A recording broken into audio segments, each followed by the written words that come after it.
بعض لوگوں کو یہ بھی پرابلمز رہتی ہیں، کچھ ایسے علاقوں میں وہ رہتے ہیں کہ ان کے آنے جانے میں نا کتے ان کو بہت تکلیف دیتے ہیں، پریشان کرتے ہیں. تو آپ نے قطمیر کا ذکر کیا، تو کیا ایسا بھی کوئی وظیفہ ہے کہ جس سے بندہ وہ فوراً پڑھ لے تو وہ ان کتوں کے کاٹنے سے محفوظ رہے؟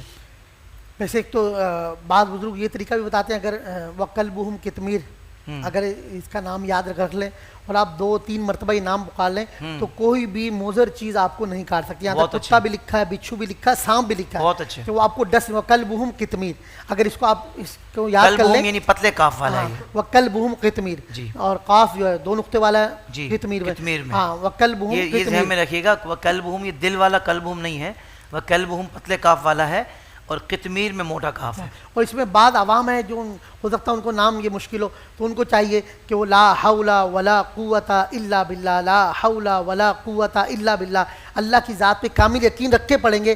الحمدللہ بارہا تجربہ ہو رہا ہے کہ کتے بھونکنا بند کر دیتے ہیں اور کاٹتے نہیں ہیں، پیچھے ہٹ جاتے ہیں. ماشاءاللہ، بارہا تجربہ بھی رہا ہے آپ کا. جی بعض اوقات گلیوں میں جانا آنا ہوتا ہے نا. بالکل ٹھیک ہے، بالکل ٹھیک. دیکھا ہے اس کو، پڑھا ہے. تو بہت سارے لوگ اس میں یہ غلطی کر جاتے ہیں کہ لا حول ولا قوت یہاں رک جاتے ہیں نا. یہاں ذہن میں رکھیے گا یہ بات مکمل نہیں ہوئی، بات مکمل ہوگی الا باللہ. جیسے شاہ صاحب نے بتایا لا حول ولا قوت الا باللہ، یہ مکمل پڑھنا ہے. اور الا باللہ العلی العظیم، سبحان اللہ، اگر پورا ہی صحیح تلفظ کے ساتھ آپ ادا کر سکیں.